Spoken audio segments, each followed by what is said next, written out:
जिंदगी में हमेशा खुश कैसे रहे, how to be happy in life in Hindi, positive all the time in your life. How to be happy in life Hindi. चाहे आपके हालात इस वक्त कैसे भी हो, इसे पढ़ने के बाद आप में से अधिकतर लोग ये जान जाएंगे कि चाहे कोई भी बुरी सिचुएशन हो, उसमें खुश कैसे रहना है। दोस्तों, थोड़ा समय तो लग सकता है इसे पढ़ने के लिए, लेकिन खुशी तो अनमोल है, ये हर कोई चाहता है, तो इतना तो बनता है। तो आज की सबसे बड़ी समस्या ये नहीं है कि मेरे पास पैसा नहीं है, अच्छा रिलेशनशिप नहीं है या जीने का मकसद नहीं है, बल्कि आज की सबसे बड़ी समस्या ये है कि हम सब चीज़ों को खुशी के ऊपर रखते जाते हैं, यानी हर चीज़ ठीक ठाक होने के बाद भी हम खुश नहीं हैं।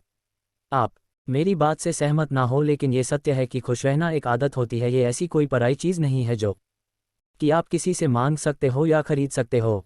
ये ठीक उसी प्रकार से एक आदत होती है जैसे किसी को एक्सरसाइज करने की आदत होती है, किसी को देर तक सोने की आदत होती है, किसी को गाने सुनने की आदत होती है। और ये तो आपको पता ही होगा कि आदत कौन बनाता है।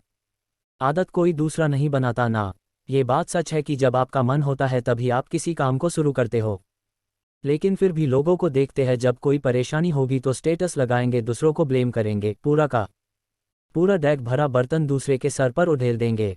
तो जब आपका मन नहीं होगा खुश होने का, जब तक आप नहीं डिसाइड नहीं करेंगे कि हाँ अब मुझे इस वक्त से ही खुश रहना है, तब तक आप किसी से लाख उम्मीद लगा लो, आप दुनिया का सबसे लग्जरी कार खरीद लो या चाहे आप चांद पर पिकनिक मनाने चले जाओ, आप कभी भी खुश नहीं रह पाओगे। और मज़े की बात तो देखो, आप तब भी किसी और को ब्लेम करते रहोगे कि तेरी वजह से मैं खुश नहीं हूँ, मेरी जॉब चली गई इसीलिए मैं खुश नहीं हूँ, या मैं एग्ज़ाम में फ़ेल हो गया इसीलिए मैं बहुत दुखी हूँ।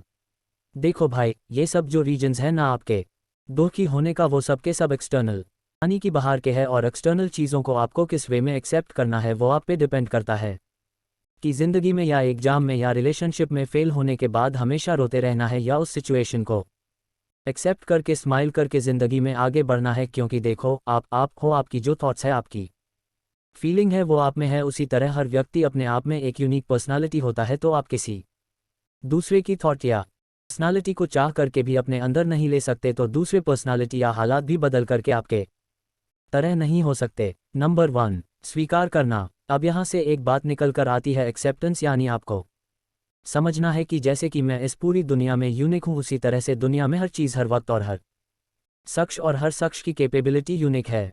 तो आपने इस तरह से एक्सेप्ट कर लिया कि मैं यूनिक हूँ, मैं अपने आपको किसी से कंपेयर नहीं कहूँगा, ना किसी से मुझे कोई जलन है। और जब आप अपने आप को किसी और से कंपेयर नहीं करोगे और अपने आप को यूनिक समझोगे, तब आप अपने आप को हार्ट करना बंद कर दोगे और आपका एक्सिस्टेंस दुनिया के सामने निकल कर आएगा। अब आप समझ गए होंगे कि यानी मैं एक्सेप्ट किया कि हाँ आज से मुझे खुश रहना है, फिर आपने एक्सेप्ट किया कि मैं यूनिक हूँ और किसी और को मेरे साथ कंपेयर नहीं कर सकता, और तब आपको समझ आएगा कि मेरा भी कुछ है और सेल्फ रिस्पेक्ट है। उसके बाद बात आती है कि जब मैं दुनिया में सबसे यूनिक हूँ तो मेरी प्रॉब्लम्स, मेरी ज़िंदगी की अचीवमेंट दूसरों के जैसे सेम नहीं हो सकती, यानी कि सब इंसान की अलग अलग प्रॉब्लम्स है। यार, साइंस में भी फॉर्मूलों की लिमिटेशन होती है, कुछ ऐसी कंडीशंस है जहाँ पर जाकर वो फॉर्मूला भी फेल हो जाता है। तो ज़िंदगी में ना जाने ना कितने इक्वेशंस है, प्रॉब्लम आना बिल्कुल वैलिड है, बिल्कुल बेसिक है। नंबर 2, समय कभी नहीं रुकता। अब आप ये बताओ कि आप किसी यात्रा पर जा रहे हो और आपकी कार पंचर हो गई, तो क्या आप कार को छोड़कर चले जाओगे? नहीं ना, क्योंकि आपको पता है कि अभी ये पंचर है, लेकिन थोड़ी देर में जब मैं इसका पंचर यही किसी आसपास के दुकान से बनवा लूँगा तो गाड़ी ठीक हो जाएगी। यानी कि खराब वक्त आता है और चला जाता है।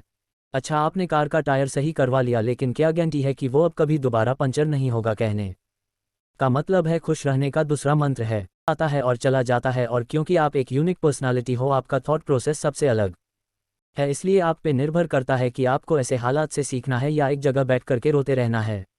नंबर 3, किसी को दोष मत दीजिए।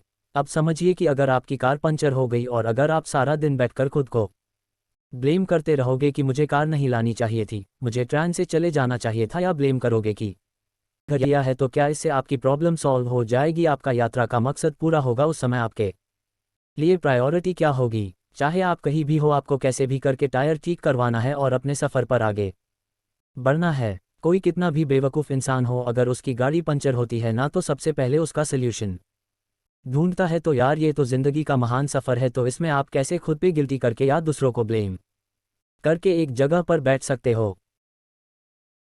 क्योंकि आपके साथ जो भी हुआ, आप जिस भी जगह पर आकर अटक गए हो, उसमें कहीं ना कहीं आपका ही डिसीजन था।